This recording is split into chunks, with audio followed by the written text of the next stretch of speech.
Que Dieu nous bénisse. Est-ce que nous pouvons acclamer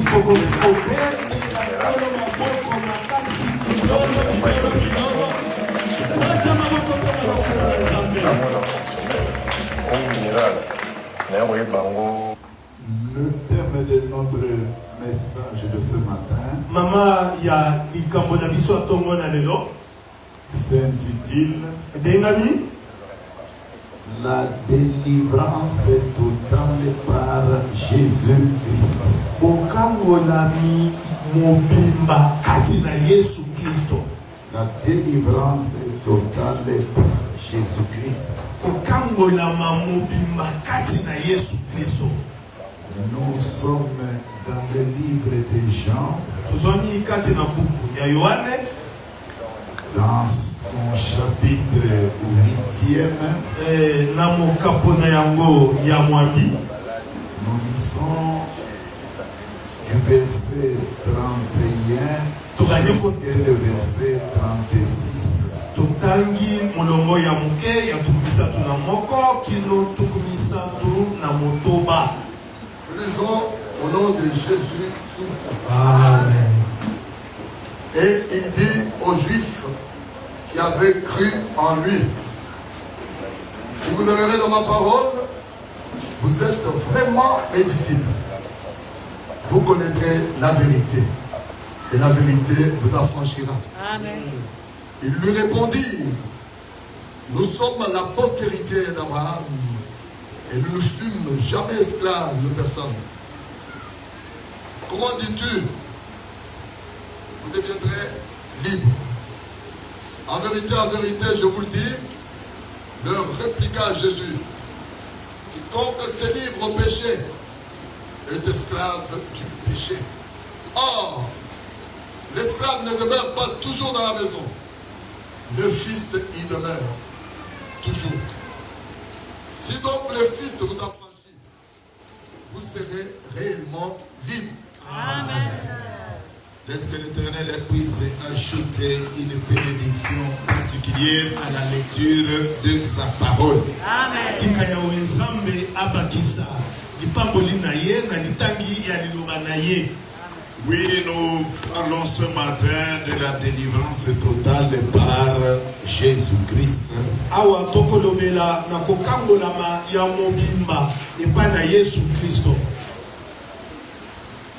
Ici, le Seigneur s'adressait aux Juifs. Awa kolo azali kolobela bayuda. Pas tous les Juifs, Bayuda nyonso te, mais les Juifs qui avaient cru ezali bayuda oyo bandimaki sango malamu. et avaient cru en lui. Oyo bandimelaki ye Yesu. Donc, nous pouvons dire d'entrée de jeu, Tokoki koloba na poasa la délivrance kokangolama concerne ceux-là qui ont cru. etali kaka baye nyonso bandimeli. Que Dieu vous bénisse. Amen. Ce sont ceux-là qui ont cru Ezali ba oyo kami bandimela qui sont concernés par la délivrance. bango nde bakolo likambo oyo ya kokangolama. Nous voyons le Seigneur Jésus à la tombe de Lazare. Tomoni nkolo Yesu Kristo na kuna ya Lazaro.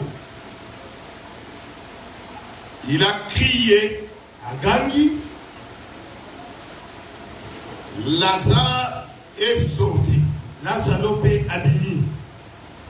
La Bible nous dit, Bile lobi na biso il est sorti abimaki tout en gardant les liens qui l'avaient ligoté quand il était mort. Lazaro abimaki na basinga nyonso oyo ekangaki ye na eleko ye azalaki mokufi.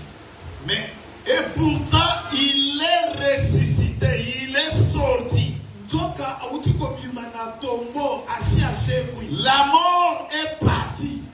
Kufa e bimi eke. La vie est revenue. Bomo ezongi.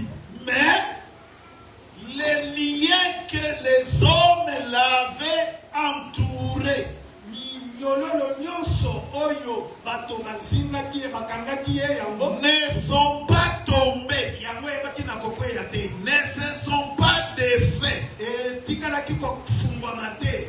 Que Dieu vous bénisse. Amen. Mais comment? Ndenge nini? La chose impossible est la mort quitte. Eloko ya makasi ebimi eke yo tobengi liwa. Mais les liens basinga qu'il avait ligotés, oyo bazingaki ye ces liens-là sont restés. basinga wana etikali na ye. Et le Seigneur Kolo va s'adresser aux disciples. akeko yebisa bayekoli Il leur dit, alobi na bango boye détachez-le, bokangola ye déliez-le bofungola ye et laissez-le aller. botika ye akende. Que Dieu vous bénisse. Amen. La délivrance kokangolama implique 3 personnes. etali batu misatu. Nous avons celui qui délivre, tozali na oyo akangolaka c'est le Seigneur Jésus-Christ qui délivre. ezali nde nkolo yesu kristo ye nde akangolaka. L'homme ne délivre pas. mutu mosusu akangolaka te. C'est pourquoi Proverbe 21, yango mokanda masese tukumi bale na le verset 31, molongo tukumi satu na moko avait déjà annoncé ces choses-là. alobaka deja makambo wana. Voici ce que déclare Proverbe 21, 31. yoka oyo elobi mokanda ya masese oyo. Le cheval punda est équipé ebongisami pour le jour de la bataille. mpona mokolo ya etumba. Mais la délivrance wana kokangolama appartient ezali nde à l'Éternel Dieu. na yawe nzambe. Amen. Amen. Que Dieu vous bénisse. Un homme ne peut pas délivrer un autre. mutu akoki kokangola moninga na ye motu te. Celui qui délivre, oyo akangolaka ce n'est que le Seigneur azali Jésus-Christ. kaka nkolo yesu kristo. Pourquoi nous avons dit que la délivrance yango tolobaki ete kokangolama est obtenue tozwaka yango par Jésus-Christ. na yesu kristo. Et la délivrance que Jésus accorde, bongo kokangolama oyo nkolo yesu apesaka c'est une délivrance totale. ezali kokangolama ya mobimba. Elle implique ezali kotalisa l'âme, elimo l'esprit, molimo ainsi que le corps. mpe nzoto mobimba.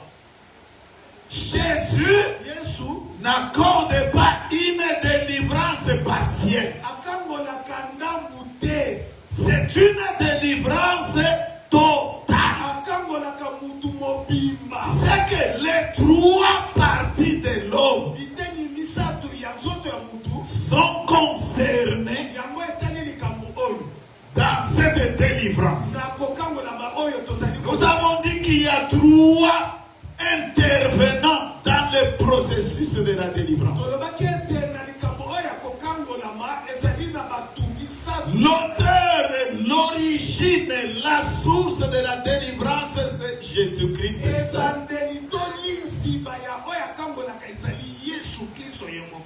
Amen. Amen. Et Jésus-Christ, yesu kristo il délivre akangolaka au moyen de la parole, sa parole. na nzela ya liloba na ye yesu. C'est pourquoi le passage que nous avons lu, yango litambi toti kotanga awa il s'adressait aux Juifs qui avaient cru en lui. yesu abandaki kolobela bayuda oyo bandimelaki ye. Il leur dit, ayebisi bango boye si vous demeurez dans ma parole, soki bozali koumela kati na maloba na nga. Amen. Amen. Ici, le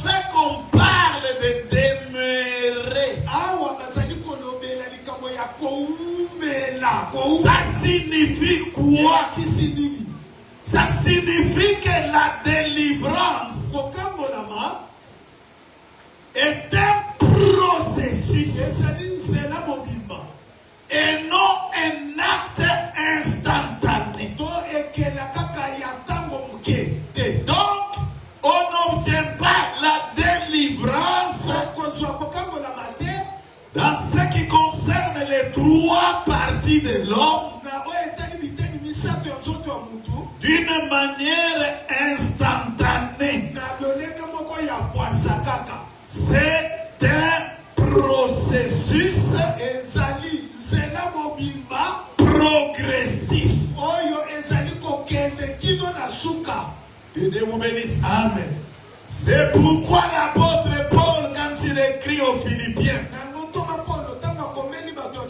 il dit: je ne pense pas l'avoir déjà saisi, mais néanmoins, je m'efforce, je fais un effort, je suis en train de courir afin de le gagner. Amen. Amen. Il dit: je ne suis pas arrivé encore à la perfection. Je suis en train de courir. C'est que la délivrance, chaque enfant de Dieu, c'est un processus auquel il faut que chacun veille. C'est pourquoi il dit: si vous demeurez dans ma parole, alors vous êtes vraiment mes disciples. Et ici nous ouvrons une parenthèse en disant ceci: on est un disciple, n'est pas un militant. Il n'est pas un militant comme un militant d'un parti politique. Un disciple, c'est quelqu'un d'abord qui a reçu l'enseignement. Un disciple, c'est d'abord un dépôt de la parole de Dieu. Amen. Que Dieu vous bénisse. Amen. L'apôtre pouvait dire à Timothée: Timothée, mon enfant, veille attentivement sur ton dépôt, sur le dépôt. Un disciple, on devient disciple. On ne n'est pas disciple. On le devient à la suite du dépôt de la parole que nous écoutons chaque jour. Et cette parole est supposée venir demeurer, tabernacler en nous. C'est pourquoi un disciple n'est pas un auditeur oublié. C'est un auditeur attentif qui se remémore de tout ce qu'il a déjà entendu comme enseignement. Parce que la finalité de l'enseignement, ce n'est pas seulement de communiquer une connaissance. La connaissance doit se faire voir à travers la pratique de ce qu'on a reçu. Par la mise en pratique de la parole de Dieu. Et pourquoi la Bible dit, ça ne suffit pas seulement de dire j'ai écouté, mais il faut mettre en pratique. C'est lui qui mettra en pratique toute la parole de Dieu. Alors il vivra. C'est pourquoi l'apôtre il lui ses disciples, vous qui demeurez dans ma parole, vous êtes réellement mes disciples. Pourquoi? Parce que vous allez connaître, vous connaîtrez la parole de Dieu, vous connaîtrez la vérité. Le verbe connaître nous renvoie à la pratique. À la pratique. Vous connaîtrez la vérité. Et la vérité, c'est elle qui vous affranchira. Donc, l'argent, le moyen par lequel la délivrance arrive dans la vie d'un enfant de Dieu,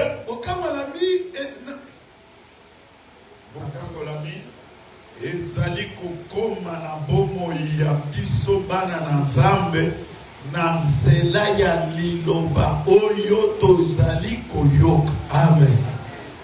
Ezali koyoka pona koyoka kaka te, ezali koyoka pona kosalela. Amen. Que Dieu vous bénisse. Amen. Koyoka pona kosalela. Amen. Et c'est là qu'il dit, vous connaîtrez la vérité. Alors la vérité vous délivrera, vous rendra libre. Que Dieu vous bénisse. Amen. Donc, une délivrance qui nous vient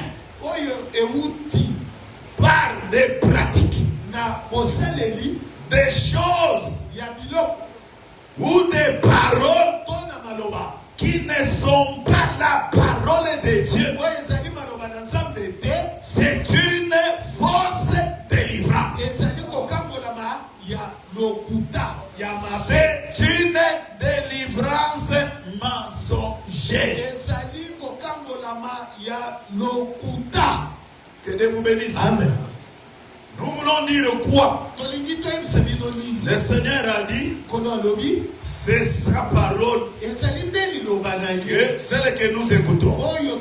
Quand nous la pratiquons, c'est alors que nous obtenons la délivrance de notre vie. Amen. Et quand les Juifs ont entendu cela, ils ont répliqué. Comment tu peux nous dire que nous deviendrons libres? Nous sommes la postérité d'Abraham. Nous n'avons jamais été esclaves. Comment tu nous parles de la délivrance? Le Seigneur va leur dire, en réalité, quand dans la vie d'un homme, il y a quelque chose que l'homme n'arrive pas à dompter, à dominer.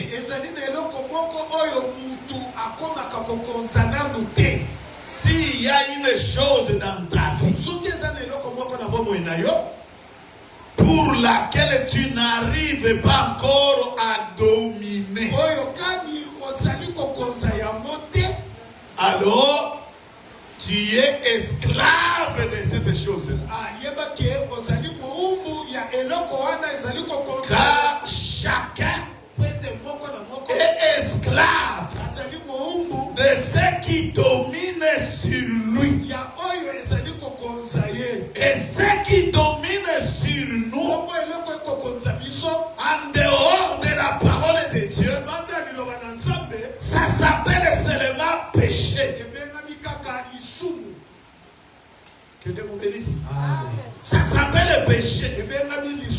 Donc le péché, ce n'est pas parce que c'est écrit ici que ça c'est un péché. ezali po ete ekomami Le péché, lisumu c'est toutes les choses ezali biloko nyonso qui est contraire oyo ezali kotelema à la parole de Dieu. liloba na Nzambe. Que Dieu vous bénisse. Amen. Et ça, c'est dit explicitement dans 1 Jean chapitre 3. ekomami polele polele na mokanda moko 1 Jean chapitre 3. moko Yohane mokambo na misatu On nous montre azali kotanisa biso tout péché lisumu nyonso est une violation ezali kotuka mobimba de la loi de Dieu, de la parole de ya Dieu. liloba na Quand Nzambe. tu violes soki otuki intentionnellement na mayele la parole de Dieu, liloba na Nzambe alors à ce moment-là, na ntango wana ce péché-là lisumu wana s'appelle iniquité. ebengami lisumu ya ko. Que Dieu nous bénisse. Donc c'est ainsi qu'un chrétien, na yango mokristo on va parler akoloba dans le cadre du refus na koboya de se soumettre à la parole de Dieu. ya koboya kokita na se na liloba On na ne Nzambe. va pas dire que c'est un péché akoloba te ke eza lisumu parce qu'il en a la connaissance. oye asi ayebaki Ce n'est plus un péché, lisusu lisumu te mais c'est le degré de ce péché-là azali lisumu qu'on appelle l'iniquité. oyo babengi lisumu ya ko oyo moto asali na makasi ayebi eloko azali kosala. C'est pourquoi nous dit yango bayebisi biso tout péché lisumu nyonso est une iniquité. ezali mbeba. Toute iniquité lisumu nyonso ya ko est un péché, ezali lisumu. tandis que tout péché devient iniquité lisumu nyonso ekomi mbeba quand avec la conscience, soki kaka na mayele na moko c'est que Hébreu 6 nous dit, oyo bayebele mokambo ya si nous péchons volontairement, ntango tozali après avoir eu la connaissance de la vérité, kosala na koyeba bosolo ce péché volontaire, lisumu ya ko wana c'est ça l'iniquité, yango nde c'est ça la rébellion. yango nde tobengi botomboki. Que Dieu nous bénisse. Amen. Alors, s'il y a quelque chose qui domine, soki eza na eloko moko ekokonza yo ce qui domine là, oyo ekokonza wana c'est ce qui fait que nous sommes esclaves de cette chose. yango nde ezomema biso tozala bawumbu ya eloko wana. Que Dieu vous bénisse. Amen. Alors le Seigneur leur dira, nkolo ayebisi bayuda mais si le Fils vous affranchit, soki mwana sikoli bino lui, ye il vous rend totalement libre. akokomisa bino sikisiki banzomi. Que Dieu vous bénisse. Amen. Donc, le premier intervenant, la source de la délivrance, c'est le Seigneur Jésus-Christ. awa mutu ya liboso oyo akambolaka na oyo etali kokambola ezali Le moyen zenakani par lequel oyo nous obtenons la délivrance, ezali kozwa kokambolama c'est par la parole. ezali na nzela ya liloba na Yesu. Que Dieu nous bénisse. Amen. Le moyen, nzelakani c'est par la parole. ezali nde liloba na Nzambe. Et cette parole, liloba yango hébreu, il faut que les enfants de Dieu comprennent la subtilité qu'il y a dans les Écritures.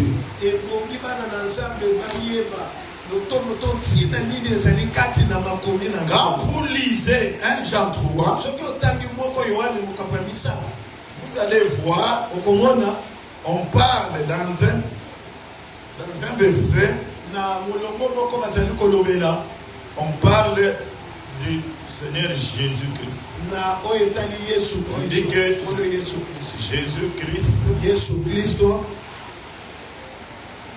est apparu ayaki pour ôter mpona kolongola le péché. lisumu. Amen. Amen. Jésus Yesu est apparu ayaki pour mpona kolongola ôter kolongola le péché. lisumu. Et quand on descend, soki okiti on nous dit bayebisi biso le Fils de Dieu. Mwana na Nzambe. On va nous lire ça. Batangela biso yango. Nous allons comprendre la subtilité qu'il y a là-dedans. 1 Jean, chapitre 3. Moko Yohane mukapona misala. À partir du 4e verset. Komanda mulongo wa mine. Jusqu'au 8e verset. Kino ya mwana. Nous lisons au nom de Jésus-Christ. Amen. Quiconque pêche transgresse la loi. Oyokani azali kosumuka azali kobuka mobeko. Et le péché est la transgression de la loi. Lisumu ezali bobuki ya mobeko. Or, vous le savez, Nzoka boyebi, Jésus a paru Yesu ayaki pour ôter les péchés. mpona kolongola lisumu. Et il n'y a point en lui de péché. Kati na ye lisumu moko eza te. Quiconque demeure en lui Oyo kani akomela kati ne na pêche ye point. akosumuka te. Quiconque pêche Oyo azali ne kosumuka l'a pas vu, atikala komona ye ne te. l'a pas connu. Ayebi ye pe te. Petits enfants, Bana mike que personne ne vous séduise. mutu moko akwesa bino Celui te. qui pratique la justice Oyo kani akotambola moyengebene est juste, azali comme moyengebene lui-même est juste. lokola ye azali moyengebene. Celui qui pêche Oyo azali kosumuka est du diable. azali ya Car Satana. le diable Satana pêche dès le commencement. asumuka utakala. Le Fils de Dieu Mwana na Nzambe a paru ayaki afin de détruire mpona kobebisa les œuvres du diable. misala nyonso ya Satana. Amen. Amen. Donc, vous voyez, quand la parole commence, Ntango liloba ebandi on se situe aux sphères du péché. azali kolobela zingazinga ya lisumu. Parce qu'aujourd'hui, quand on parle de la délivrance, Lelo ntango bakolobela na kokangolama le commun des mortels, bato ya mokili pour eux, mpona bango la délivrance, c'est quand on parle de délivrance, on voit les démons, on voit les maladies. La première chose pour laquelle Jésus a mené la délivrance, c'est contre le péché. eloko ya liboso oyo Yesu ayaki mpona makambo ya kokangolama ezali lisumu. Ezali kaka bademo te, pauvreté te, maladie te. Celui qui croit en lui Mutu nyonso andimeli ne ye doit plus demeurer dans le péché. akoki lisusu koumela te Il vient nous affranchir aye kosikola biso de la dictature du péché, na boumbu ya lisumu, de la puissance du péché, na nguya ya lisumu, afin que le péché na ntina te ne lisumu règne plus dans la vie d'un enfant de Dieu. ekonza lisusu te na bomoi na mwana na C'est pourquoi la parole nous dit liloba eyebisi biso quiconque demeure en lui, mutu nyonso azali koumela kati alors il ne pêche point. akosumu kaka lisusu te. Que Dieu vous bénisse. Il nous délivre azali kokambola biso de la puissance du péché d'abord. na nguya ya lisumu ya mbonamu. Que Dieu vous bénisse. Amen.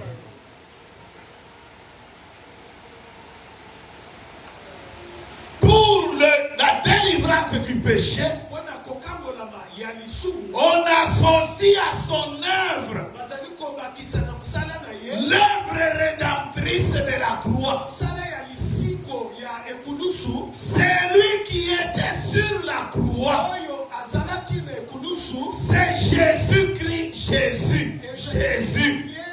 Yesu Kristo La chair Dieu qui avait porté un corps. Nzambe oyo alataki Et ce corps-là, on l'appelle Jésus. nzoto wana nde babengi Yesu.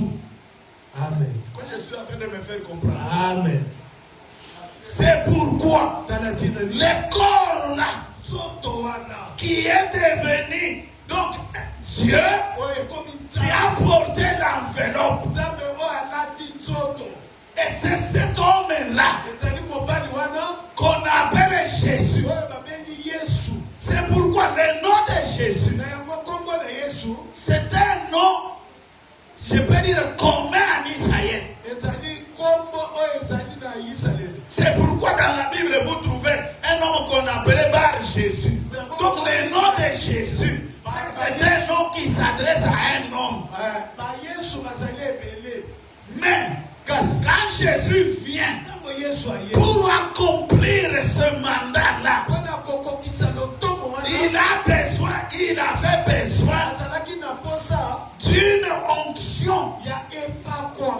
l'onction du Saint-Esprit. Et c'est cette onction-là du Saint-Esprit dans la vie de Jésus qui fait que Jésus devienne le Christ. Que Dieu vous bénisse. Amen.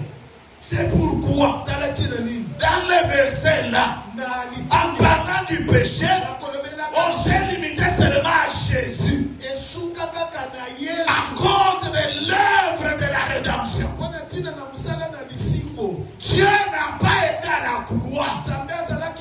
C'est lui qui a été à la croix, c'est Jésus. Parce qu'il fallait qu'il porte tes péchés sur lui. Pour cela, il avait besoin d'un corps semblable à ton corps.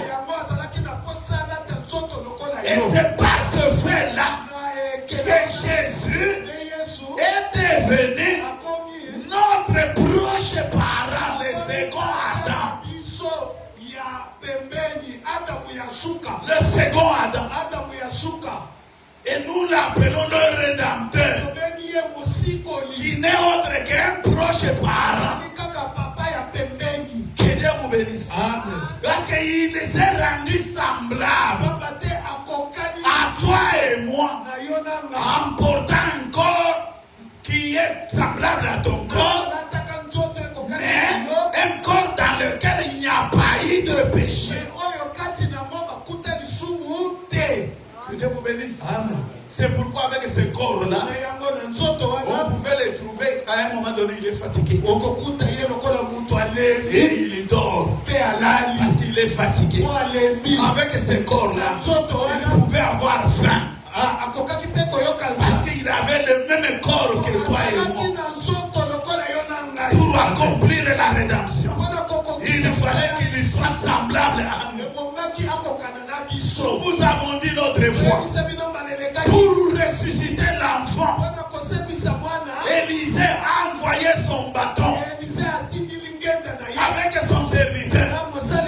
L'enfant n'est jamais ressuscité. On a pris les bâtons, on a posé sur l'enfant, il a fait des incantations, il a circulé dans la salle, l'enfant n'est pas ressuscité. Mais pour que l'enfant ressuscite, il fallait qu'Élisée vienne.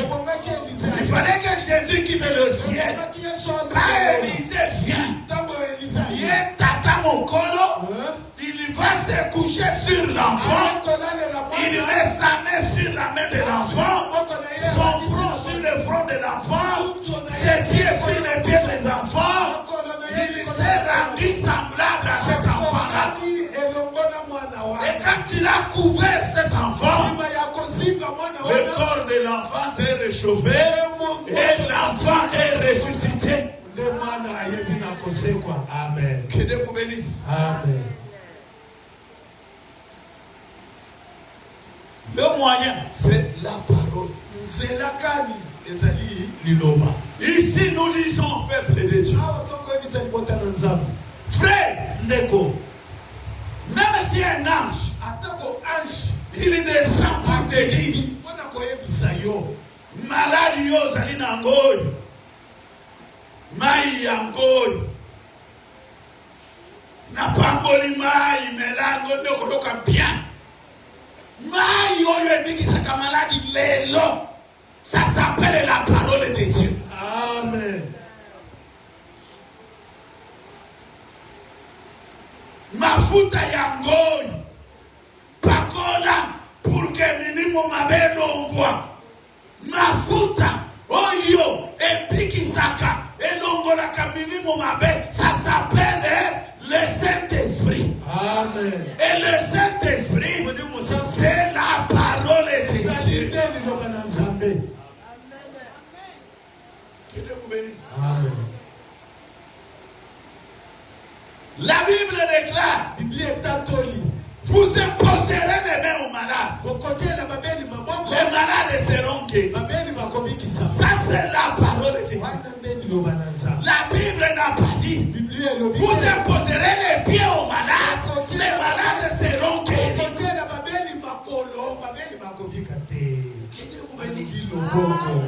délivrance kokambolama qui vient des pieds, oyo euti na makolo ce n'est pas la délivrance que Jésus accorde. kokambolama oyo Yesu apesaka te. Amen.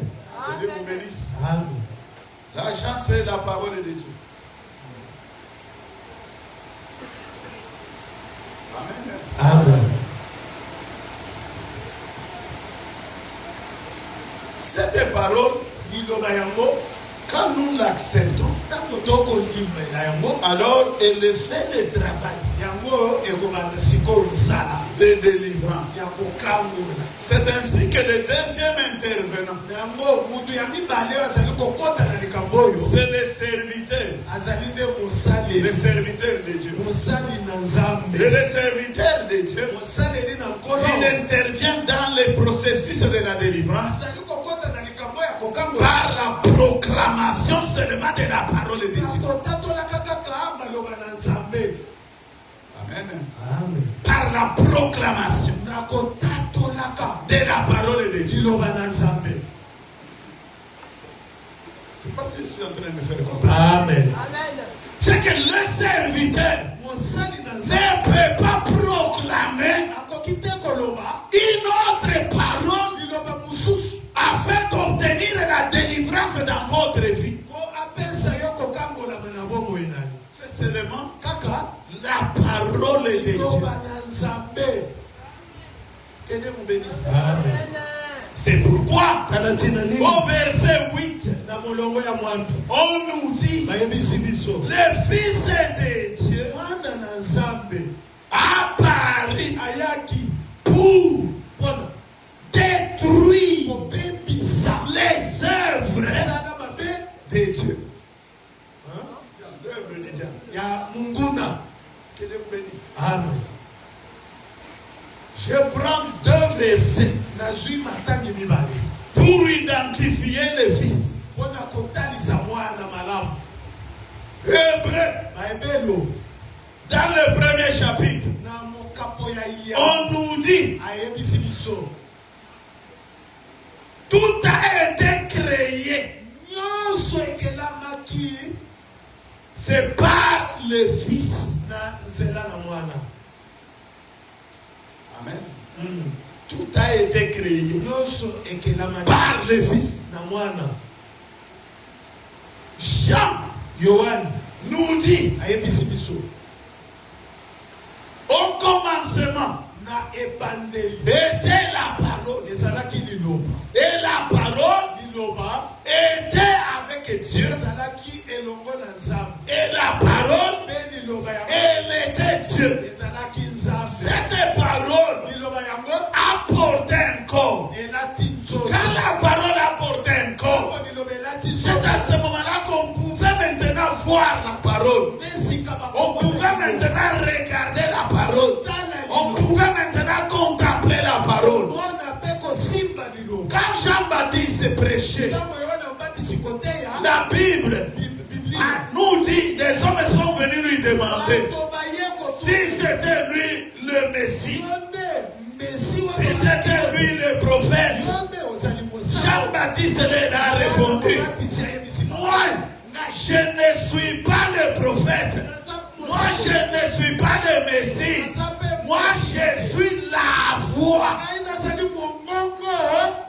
La voix, on entend. La voix, on ne peut pas la voir.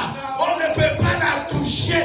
Pour qu'on puisse toucher la voix, il faut que la voix porte un corps. elata nzoto. Et l'unique personne mutu moko kaka dans lequel oyo kani Dieu s'est déversé pleinement, aye kokota kati na ye na c'est seulement en Jésus. ezali kaka kati na yesu kristo. Amen. C'est pourquoi Colossiens nous dit, yango mokanda kolesa yo oyebisi biso en lui kati na ye habiter corporellement nzoto boye toute la plénitude de Dieu. bonzambe nyonso mobimba. Et Jean nous dit, yohane quand on a alors regardé ntango batali ye boye la parole qui apporte un corps, liloba oyo elataki nzoto elle ressemblait ekokani de Dieu. Mwana na Nzambe. Amen. Amen.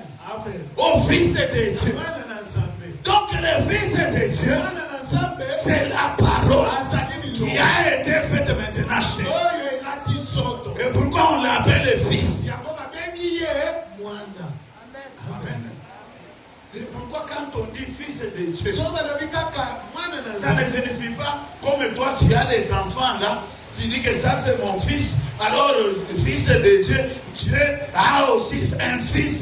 Non, non, le Fils de Dieu, c'est Dieu qui porte un corps et qui devient un homme. Na likambo oyo ya mwana na Nzambe ekeseni na biso batu. Ndenge tozali na bana. Accomplissant la prophétie d'Esaïe. Okokisaka lisakoli ya Esaïe. Quand Dieu devait venir sur la terre, il n'allait pas venir comme un vieillard avec les cheveux blancs, avec une longue barbe.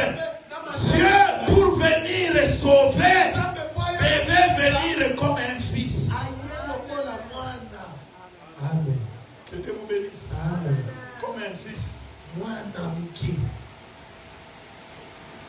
C'est pourquoi la trilogie ici, qui consiste Nzambe Tata, Nzambe Mwana, Nzambe Molimo Mosam, c'est une trilogie démoniaque.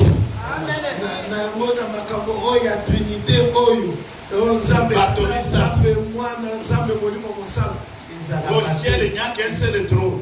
Na lola kwendeza moko. Au ciel, il n'y a qu'un seul trône. Na lola kwendeza kaka moko. Au ciel, il n'y a pas trois trônes. Kwende misato ezalaka te. Tata yewana fandi na ya trône. Anganzami. Mwana yewana na ya trône. Anganzami. Molimo mosantu yewana na ya trône. Anganzami. Oyo asali sur le trône. Yende tata, yende mwana, yende molimo mosantu. Amen. Il accomplit les trois fonctions. Azali kokokisa misala misato. Amen. Amen. Il accomplit les trois fonctions. Azali kokokisa misala misato. Tata, c'est la parole. Tata ezali liloba. La parole qui a été au commencement. Liloba ezalaka ne bandeli. La parole qui avait créé. Liloba oyo ekelaka nyonso. Fils, Mwana. c'est la parole quand elle a porté un corps. Ezali ntango liloba elati Et nzoto. c'est là pour accomplir la rédemption. Na ntina nini ntina ya kokokisa mosala. Accomplir la délivrance Ya kokambola. de l'humanité Ya mokili du mobimba. pouvoir du péché. Na nguya ya lisumu. Il fallait qu'il porte un corps. Omeki alata nzoto. Et maintenant, pour se maintenir Mpona kofandisa dans cette délivrance obtenue, na lisiko oto ya la parole joue la fonction de l'esprit. liloba ekosala. L'esprit qui vient pour nous fortifier. Molimo ezali koya kopesa biso. L'esprit qui vient pour nous donner la force. Molimo ekoya kopesa biso. L'esprit qui vient pour nous donner le courage. Molimo ekopesa biso. L'esprit qui vient pour nous révéler des choses de Dieu. L'esprit de puissance. Amen. Que Dieu vous bénisse. Amen. Donc, les serviteurs, Mosali. quand Jésus il lui dit, Ntango Yesu alobi. détachez-les, Bokambola ye. déliez-les Bofongola ye. et laissez-les aller. Mpe botika ye akende. C'est que cette parole-là, Liloba wana. c'est cette parole Ezali liloba. qui délivre maintenant Kokambola sikoyo. celui qui est ressuscité Mutu nyonso ya sembe. des liens qui le retiennent. Na basinga nyonso ekangaki ye. Que Dieu vous bénisse. Amen. Baoyo balandaka ba information na poto. Oko vivre omoni que bato mosusu. Phénomène oyo ya drogue. Il y a les gens azali penza oyo babengi donc c'est un drogué. Donc vie na ye. Lui n'a même pas les instants il y a lucidité. Azali kaka na état wana. Donc pour alimio kaka zamala kaka soki ameli ba drogue. Soki drogue ezali te. Il peut même tuer pour avoir l'argent, il y a aucun de drogue. Parce que drogue est pour naïe, comme le col qui ici, et son temps pour makila naïe. il devient un drogué. La même chose. Nabameli masanga. Ye a comme une addiction ya masanga. Il faut pas me mailler na hôpital Bobimba. Oyo bakokende ko désintoxiquer. C'est que ye ataba lobi ndenge ndini. Problème na ye amela kaka masanga. Soki ameli masanga te.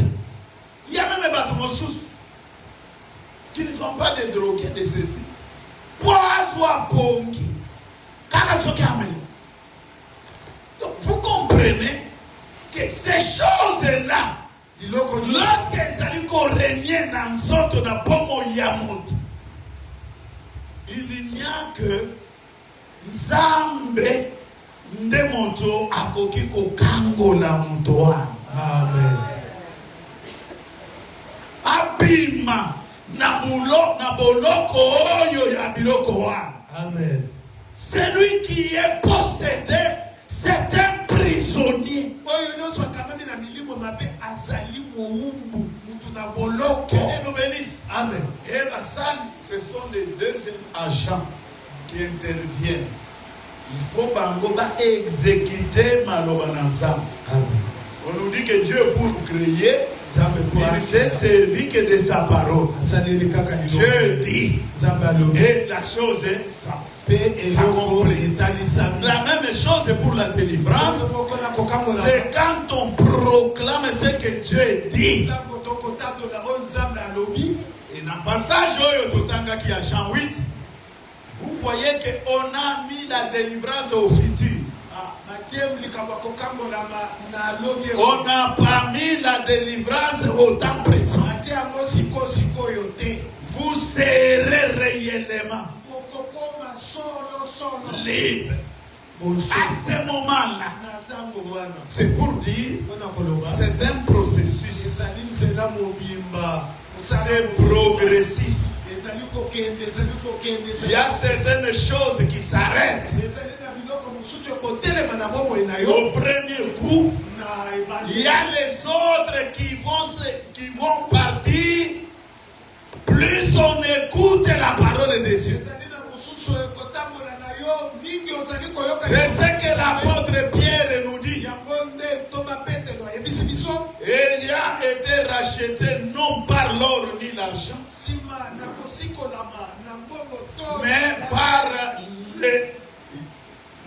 mais par le sang de Jésus-Christ comme un agneau sans défaut.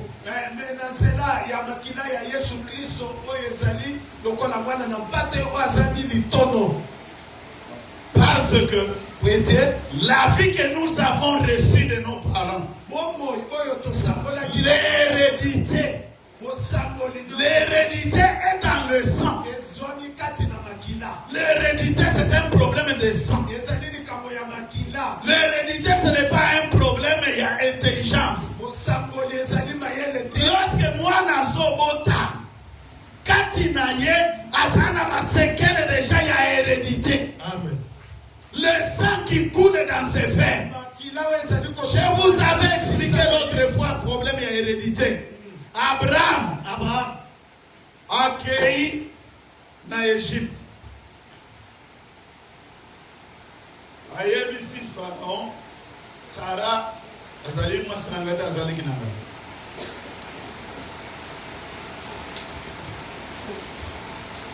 Bien sûr, Azalaki pele kinaye, Azaki kuzili naye, mais Azalaki mwasi naye. Que Dieu vous bénisse. Amen. Isaac, quand il y a eu famille, comme au temps d'Abraham, oh il me manque Abraham en Égypte, Isaac peut accueillir et pas y guerre, na Guérar, et pas y roi Abimelech. Les rois Abimelech a zo tout naye. Oh il y a sama sinayo, Isaac a yé c'était à sama sinangate azali lekinanga. Même chose comme qui n'a vie à papa naïe. C'est la même chose comme qui n'a vie à Isaac. Ça, c'est l'hérédité, frère. Dieu vous bénisse. Amen. Ça, c'est l'hérédité. Et l'hérédité, c'est là que Pierre nous fait voir. Il dit, pour être racheté de la vaine manière de vivre hérité de vos parents, ce n'était pas par l'or ni l'argent, mais par le sang précieux de Jésus, comme un agneau pur et sans défaut. Le sang de Jésus, l'Église doit savoir, quand on parle du sang de Jésus, on parle de la mort de Jésus. On parle de la mort de Jésus. C'est pour faire jonction avec les sacrifices de l'ancienne alliance. Parce que les sacrifices de l'ancienne alliance, pour obtenir la purification, il fallait un sacrifice sanglant. Il fallait tuer la bête. Le sang est versé pour le pardon du péché. C'est ainsi que Jésus, le véritable bélier, le véritable agneau, lui aussi quand il vient, pour accomplir sa fonction de l'ancienne alliance, il fallait qu'il puisse mourir. C'est pourquoi on nous parle par sa mort. Il a versé son sang. Et c'est par ce sang-là que nous sommes purifiés, que nous sommes justifiés. Que Dieu vous bénisse. Et nous disons toujours à l'église, quand les gens n'arrivent pas à comprendre, et quand on évoque le sang, on parle seulement de la mort. Que Dieu vous bénisse. Amen. Ceux qui ne comprennent pas cela, c'est ainsi que dans les prières,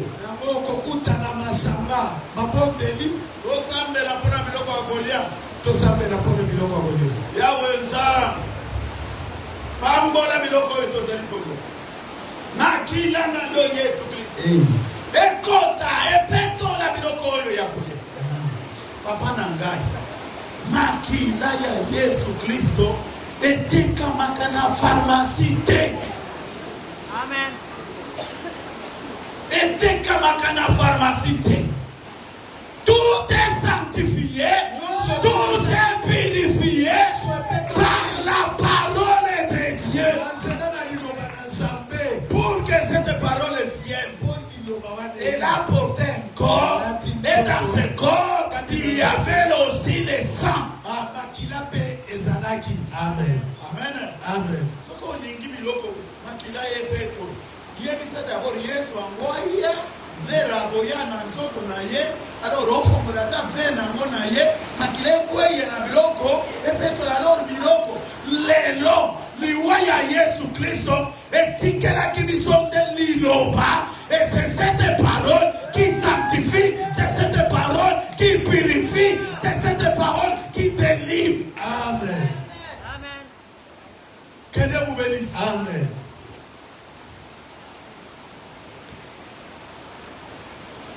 Je ne pense pas que toi, tu vas te retrouver encore un jour aux autres qui sont ensemble à atteindre le moment qu'il y a Jésus. À continuer de l'engondengenine, à ta régie des eaux, pour que atteindre le yomai, il faut qu'il y ait une régie des eaux et ça n'est pas nayo. Makile koyan dengeni. Et koyan na mon peuple.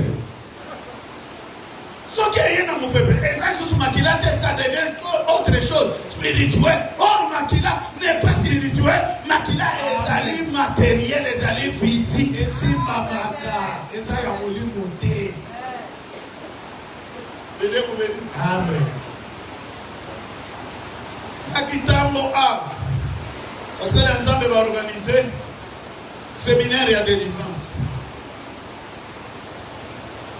kitambo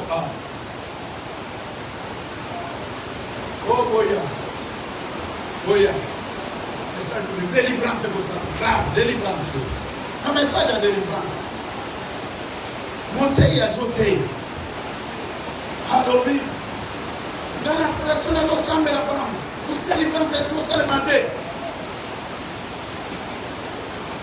na sengi makila na melisi makila okana lobi mela makila ya yes balor molimo ebineke. C'est la première fois que j'apprends que molimo mabe aime la makila mais surtout molimo mabe ameli makila ya yes. Appelle-toi mi frère. Oui, appelle-toi mi, c'est ça. Appelle-toi mi. Atuna papa.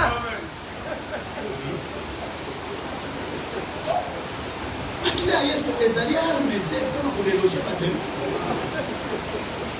Que Dieu nous bénisse.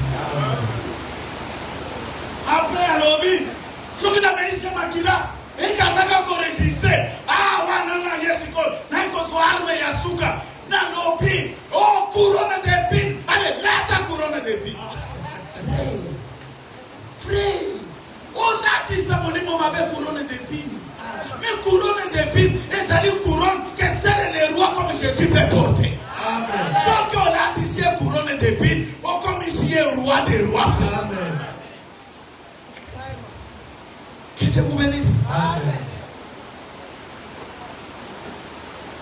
C'est pourquoi l'apôtre Pierre, il prévenait l'église. Il dit dans les anciens jours, dans les siècles passés, il y a eu dans l'église, il y a eu en Israël, des faux prophètes. De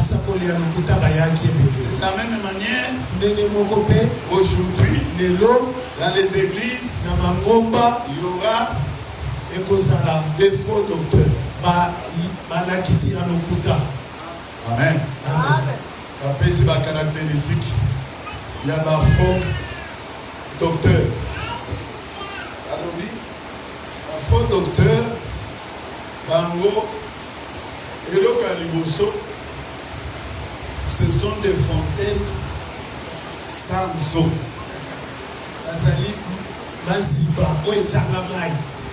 Amen. Donc, tu vois quelqu'un qui porte grade et Yazali docteur, Makamwanzam, alors que des bons naïe, ata ABC Yamalwanzambe et Salite. Fontaine sans eau. En Mouchimani, j'avais vu des choses. Un frère, allez, il dit qu'il va tenir un séminaire. Et il devait clôturer, c'est pas un dimanche, il veut église. L'heure est dimanche. Aïe na Bible, t'as la Bible mounen. Bible mounen beau. Aïe si va toi le mon Bible on aïe na ngole. Ça signifie que na aïe na foi ya mounen. Les lois cambo et salé. Bible est à la mouquet. Et à la mouquet. Ça contient la même parole de Dieu. Amen. Les mêmes nombres de versets. Amen. Comment vous le trouvez? Bible est à mon. Et cette chose-là, il y a une, je ne sais pas si on peut appeler ça une église, un pasteur, ce qui est dans l'église, après, il y a bio, pour nous, il y a deux Bibles. Bible, il y a une Bible, il y a une lui, oh, le roi bio, lui, il y a un avantage au besoin. Oh, le bio, il y a un avantage au besoin. Frère, ça c'est l'occultisme. Bondoki, c'est l'occultisme. Ça n'a rien à voir avec la délivrance. Vous arrivez dans une église, yo,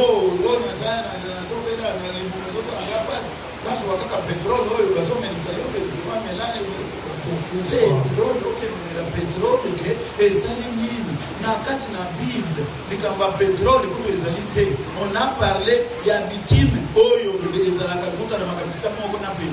mais on n'a pas parlé du pétrole. Bitume, il fallait enduire na boîte de faire pour que écoutamaïté.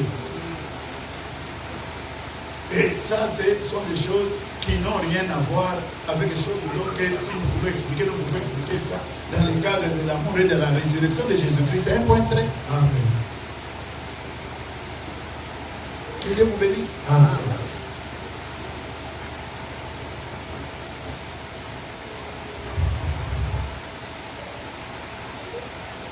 Les serviteurs utilisent que la parole de Dieu. Parce que derrière la parole, il y a l'autorité de Dieu derrière la parole. Comme dans nos familles. Noko soke alobi na yo likambo. Na ba milieu mususu omonike likamana ko esalemi. Alobi na komodire yo okufa ngandeli noko. C'est que malobanaye derrière malobanaye il y a un certain pouvoir. C'est ainsi que derrière la parole de Dieu, il y a un pouvoir, c'est le pouvoir de Dieu. Amen. C'est pourquoi Jésus lui dit que mes paroles sont esprit et vie. Quand nous disons que Jésus a dit, ou bien au nom de Jésus, ça signifie l'autorité dont nous réclamons, c'est Jésus qui nous a donné, qui nous a conféré cette autorité-là. Ce n'est pas notre autorité. Est-ce que vous me suivez bien aimé? Amen.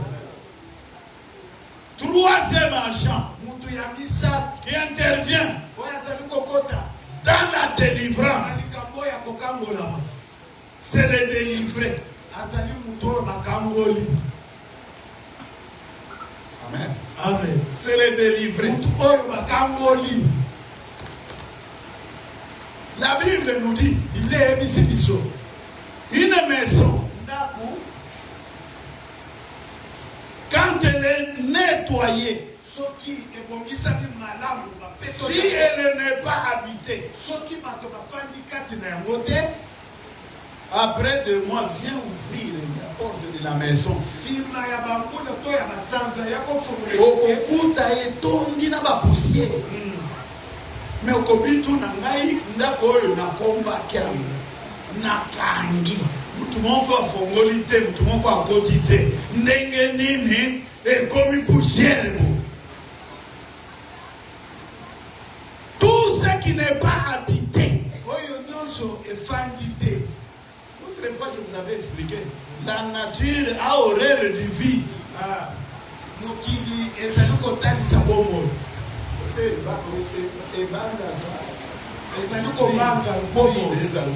Vide. Ce qui n'a pas été nettoyé. Et qu'ils allaient habiter. Milimo mabe ekoya et habiter. C'est ça. Que Dieu vous bénisse. Amen. Milimo mabe koya. La Bible nous dit ce qui va bénir mon âme accueilli akeko yenga akeko ba ne trouvant pas de repos ce qui a fait akomi lo banaso ngana ke docteur anda ko nanga ka ne ra komi anda ko na yaka hakuti se balier les a déjà propre mais mutu moko azana katite muli makosala ni akoko avant kota akei ko lutaka mfo bazo baya bakotisa ye. S'il va chercher cet esprit plus méchant, plus mauvais que lui, et que comme 8,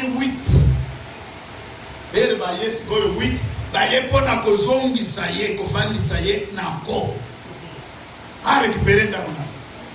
Bah oh, il y a des esprits plus méchants de baye, na yeba ekofandisa. Que Dieu vous bénisse. Amen. Les responsabilités one ezali ya délivrer. Ezali ya oyo a délivrer yo te. Yo délivrer, il faut combattre la délivrance que tu as reçue. Amen. Amen. Au combattre la ngondengeni, c'est en mettant la parole de Dieu toujours en pratique. Amen. Au pérenniser délivrance na yo. Que Dieu vous bénisse. Amen. C'est comme ça qu'il y a 3 intervenants.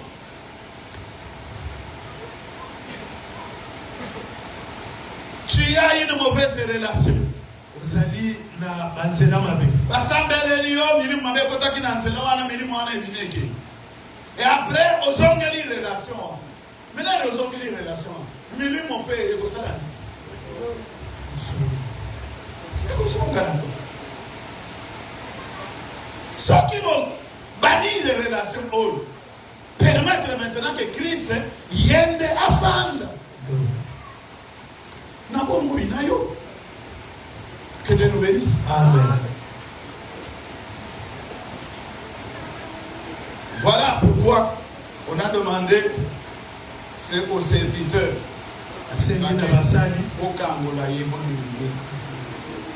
Amen. Amen. La parole est en colo. Pourquoi tu veux que la chaîne est non souvent et pourquoi tu veux mais à tika qui mon salawana n'a pas eu colis dans le sala.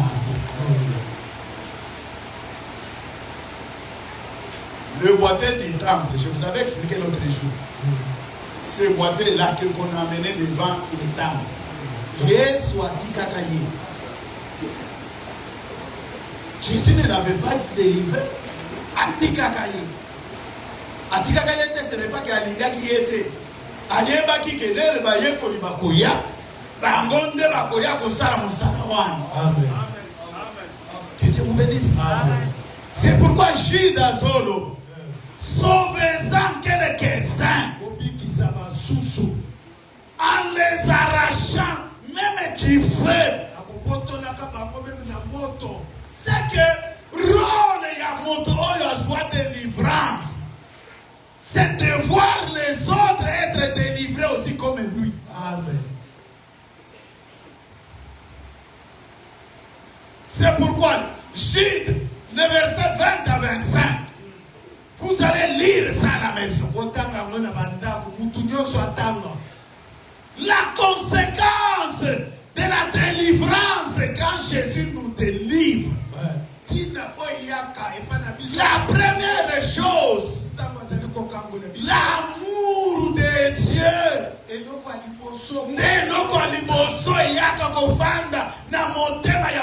Soit délivrance. Amen. Jamais une personne délivrée, frère, ne peut garder mon thème à ma paix. Jamais. Amen. Amen. Et donc, dans la délivrance que Jésus nous accorde, c'est le changement de cœur. Et le cœur change parce que maintenant, Liboso, Koina, Matongi, bas conflit, et ça n'a qui dans mon thème. Mais quand Christ nous délivre, Christ vient maintenant habiter et la première manifestation, il y a Christ dans mon moyen de bolingo. Amen. Amen. Amen. C'est pourquoi, Ndoki, problème est à Ndoki, les alines absence ya bolingo na mon moyen. Amen. Ndoki a koki kolinga te. Ndoki a koki kolinga te. Nature na ye, c'est comme ça. Mais oyo qui est délivré, c'est l'amour. Amen. Qui se voit, qui vient tabernacle. Oui, il y a comme fanda katina mutu, ça bolingo. Que Dieu nous bénisse. Amen. L'amour qui prend place dans le cœur du délivré.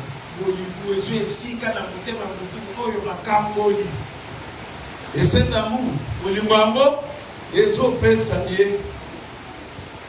mawa pitié à l'endroit de ceux qui sont possédés.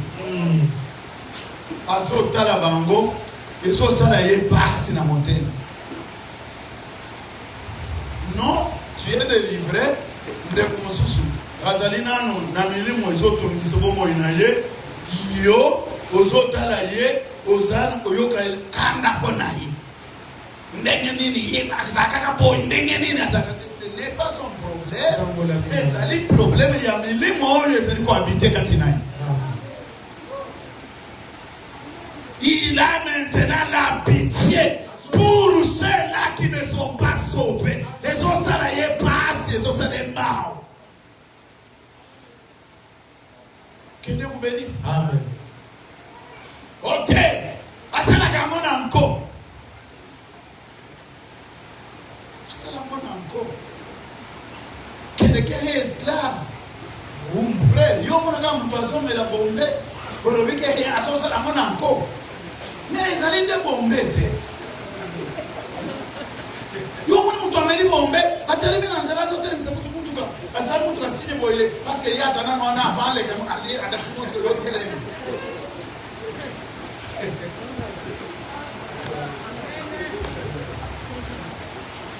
Il a la pitié.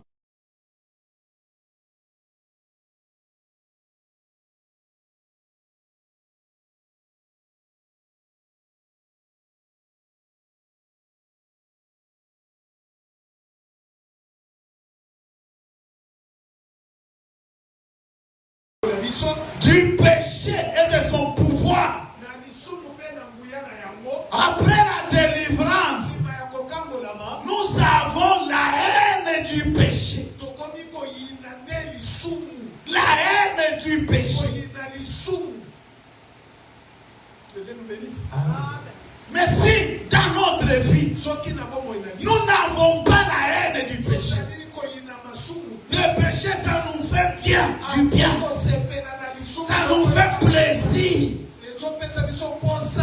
Ça, c'est un signe que la délivrance, nous ne l'avons pas encore obtenue.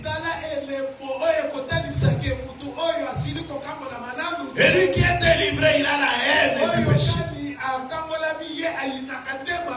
Haïssant jusqu'à la tunique essuyée du sang.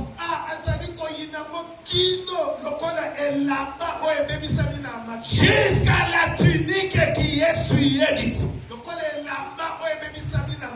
Attention, la haine du péché ne signifie pas la haine du péché. Ce sont des choses différentes.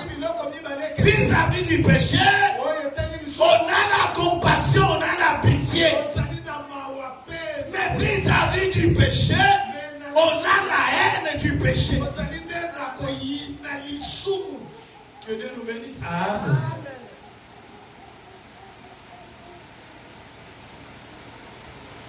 Soki omoni ndeko na yo akangami na misala mabe bolingo ya Nzambe etindika yo osambela mpo na ye.